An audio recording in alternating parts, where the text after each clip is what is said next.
undernutrition. Who will live? Probably those people who are wealthy enough and powerful enough to have their own pushers of clean food and nutrients.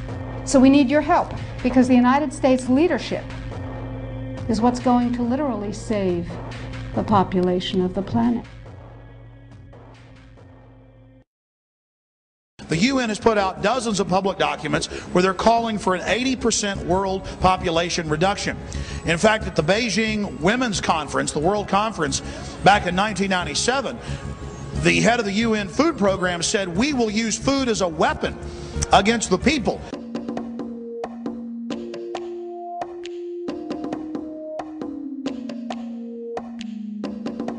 66% of the United States residents' public water is fluoridated.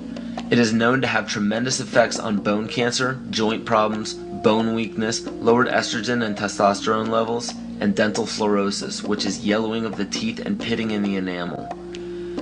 Wouldn't it make more sense to enhance public water with vitamins which are meant to be ingested to promote overall health, rather than putting such a toxic chemical in our water with a bogus explanation that it will improve our dental health? We now know that fluoride causes more dental problems than it solves. Something doesn't seem right about this. Do you honestly believe that these companies care deeply enough for the people to spend large amounts of their own money to fluoridate public water when the people already purchase their own toothpaste? But there's a difference between toothpaste and drinking water. We don't ingest toothpaste. If you go to any hardware store and look at any rat poison product, you will only find one ingredient: sodium fluoride.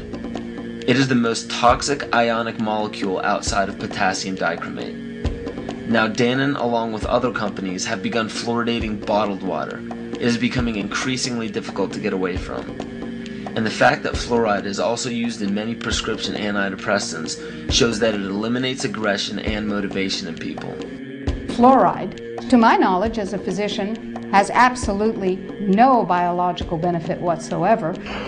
But one of the significant things is that the Russians carried out all sorts of experiments on the people living in the Gulag. One of them, of course, was to fluoridate the water. Why?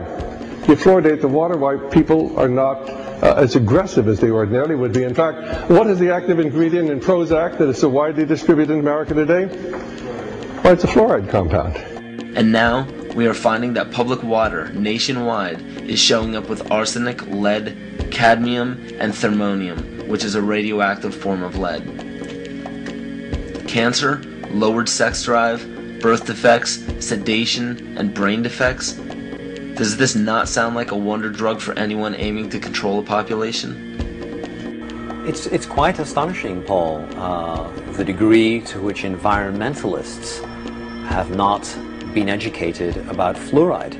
You know, people have an unconscious trust in their doctor or their dentist, and if you can persuade doctors and dentists that fluoride is safe and good, then you're able to reach the rest of the nation. People believe their doctors and dentists, and that was a way of promoting fluoride for Bernays.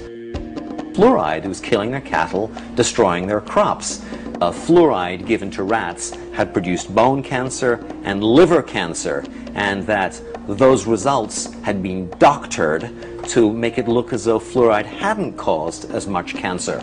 The pattern that we saw, it typically is what we see with other neurotoxic agents that are well known to cause a hypoactivity or a memory problem or an IQ problem. When I first presented the results of these studies, one of the individuals sitting and listening to the results, he says, "Do you have any idea what you're saying?" And he says, "You're telling us that we're reducing the IQ of children." And basically I said, yes.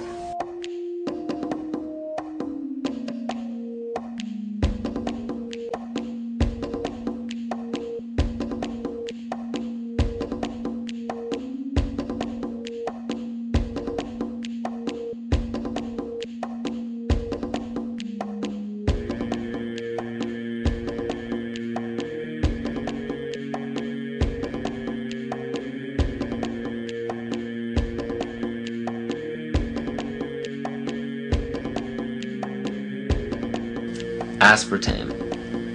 the artificial sweetener found in almost every low-sugar or sugar-free product on the market.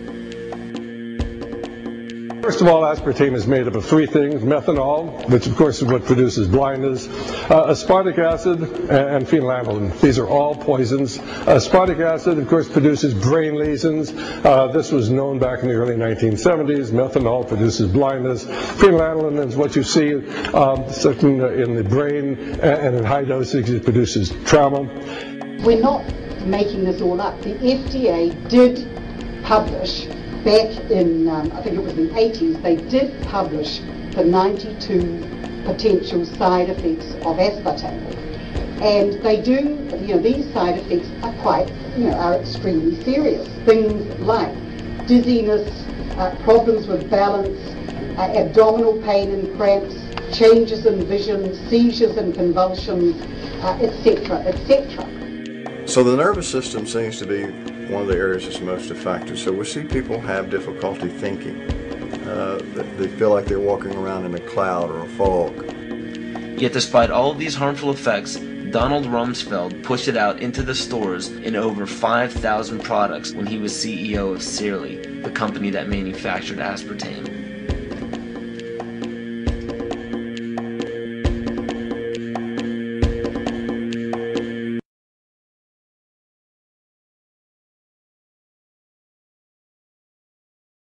The sustainable goal is the elimination of the middle class. The world cannot support 6 billion people. But you see, the plan behind sustainable development includes population control. It's a program for land use control, education control, and population control. The leaders of the sustainable movement say that the world's human population should not exceed 500 million people. That's a 93% reduction of today's population levels. In 1992, while the Rio conference was going on, George Bush, then president, was there. He was just offshore in Prince Charles's yacht, where he executed the Agenda 21 protocols on behalf of the United States and brought it back to Washington, D.C. Within a year, Bill Clinton, by executive order, established the President's Council for Sustainable Development. In 1996, Bill Clinton set up the President's Council on Sustainable Development. One of the dictates of Agenda 21 is that every country in the world is to set up a national council to oversee the implementation of Agenda 21. I've listened to Gorbachev explain, we are writing a new set of 10 or 15 commandments to replace the original 10.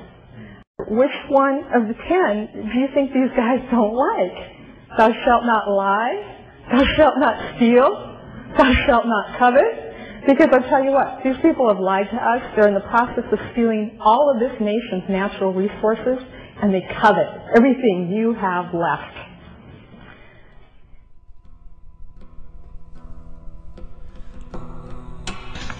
To explain the map, the red are areas that are to be off limits to human beings.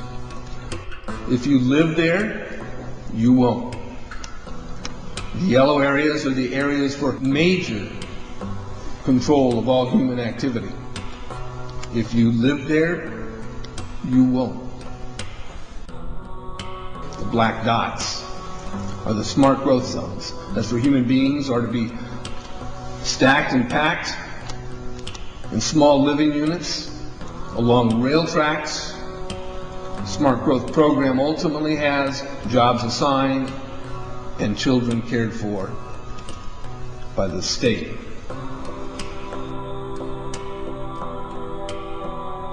And in conjunction with Codex Alimentarius, food will be limited and water consumption will be decreased to 10 gallons per day per person. That is over a 90% reduction in people's average daily water consumption. And along with shortages of food and water, the food we will be provided with will be genetically manipulated and nutrient deficient. Genetic manipulation of food causes complications in metabolizing and utilizing food for energy. In June of 2003, scientists reported that the gene sequence of the inserted genes into crops had actually changed their order. They had